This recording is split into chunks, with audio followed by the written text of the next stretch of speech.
Ассалому алайкум ва раҳматуллоҳи ва баракатуҳ. бародарони қандим, ҷавонои муҳтарам, навасаҳаков, ҳавасаҳаков, невераҳакои қанди бобош, зиндаву сарбаланду хонобод бошед.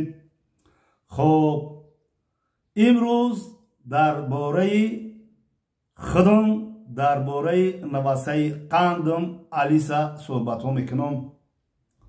хоб аввалан барои ҳамин чала шумо таънаву маломат мекунем. ман ҳамин чала ҳарфи вов аст.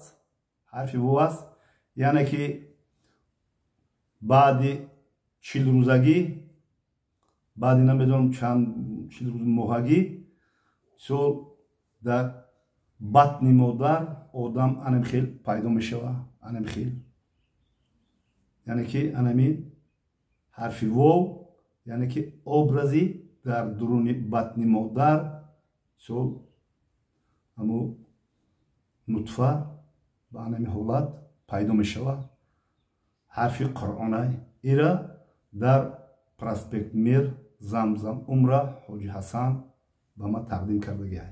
барои ҳамо эҳтиром дорам якум ба ҳарфи қуръон ба ин муъҷизаош наворо мекунам. барои ман дар чӣ мекунам, дар даст мекунам. ин соат ак нархи ин соата ман намегум.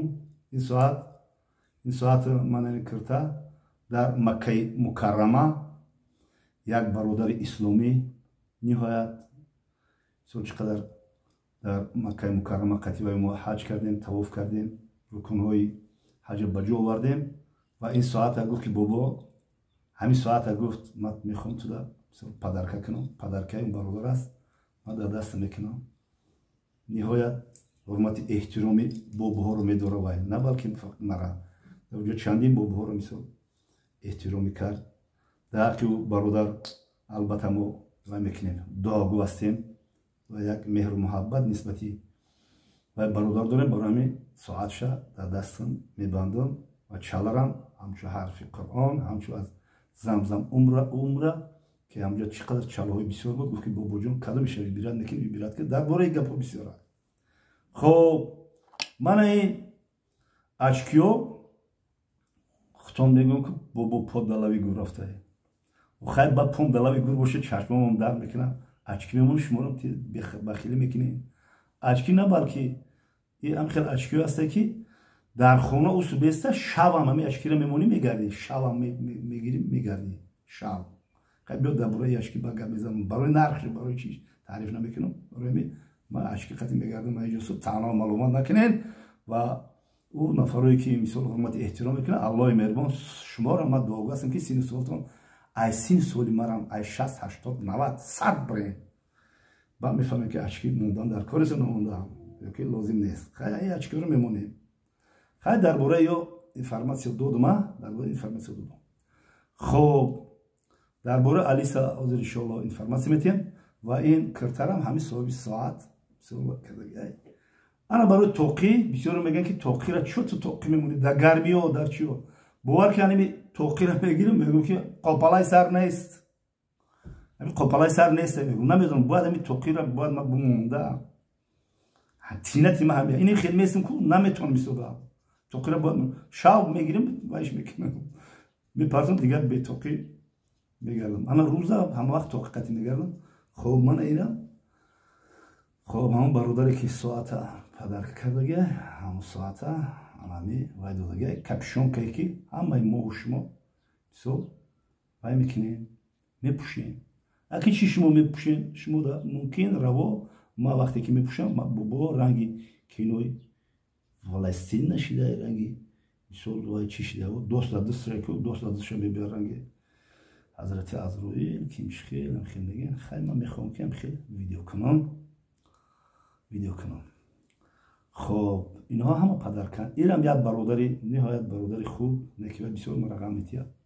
қатъи бо либоси вай чия шарфи ана яманӣ як рӯймоли яманӣ ман ҳамчун эҳтиром ва ям мисол мегирам кам кам хай вай мекунем.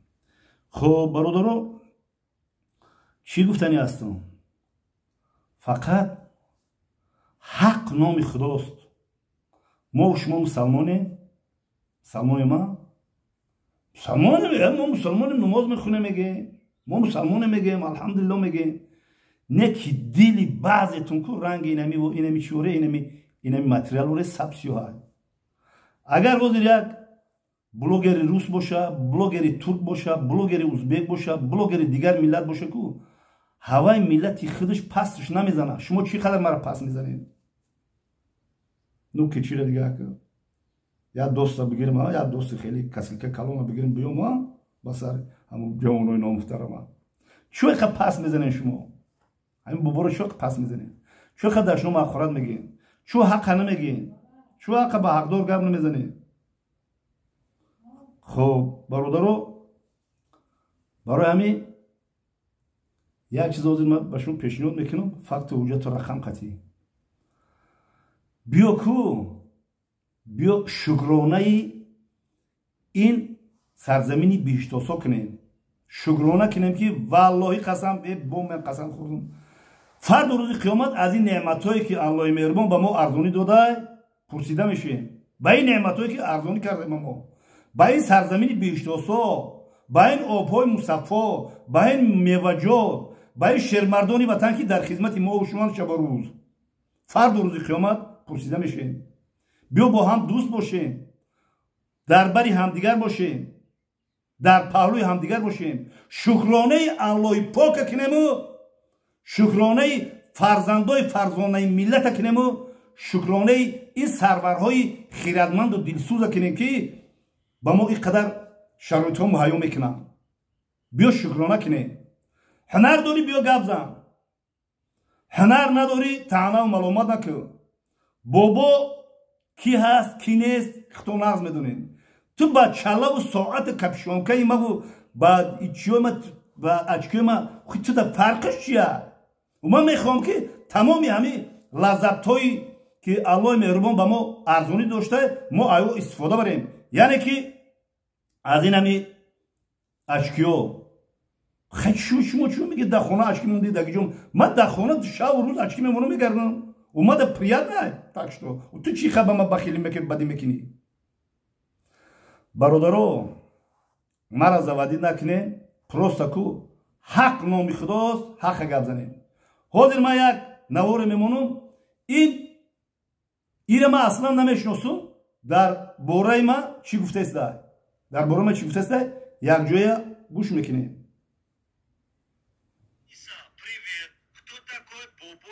Блогер Таджикистан. Бабой-блогер. Настоящее имя Мухаммаджон. Самый пожилой блогер Таджикистана. Известный своим YouTube-каналом Кент Шоу. Основные сведения. Владеет рыбоводческим хозяйством в городе Вахдат. Активно обращается в государственные органы с жалобами на препятствия в своей деятельности. Особенно известен жалобами на перекрытие воды в его рыбоводческие пруды. Его обращения часто вызывают споры в обществе, особенно среди молодежи. Интересные факты. Является одним из блогеров, которых власти используют для пропаганды государственной политики. Его жалобы на препятствия в предпринимательской деятельности вызывают вопросы о общественности.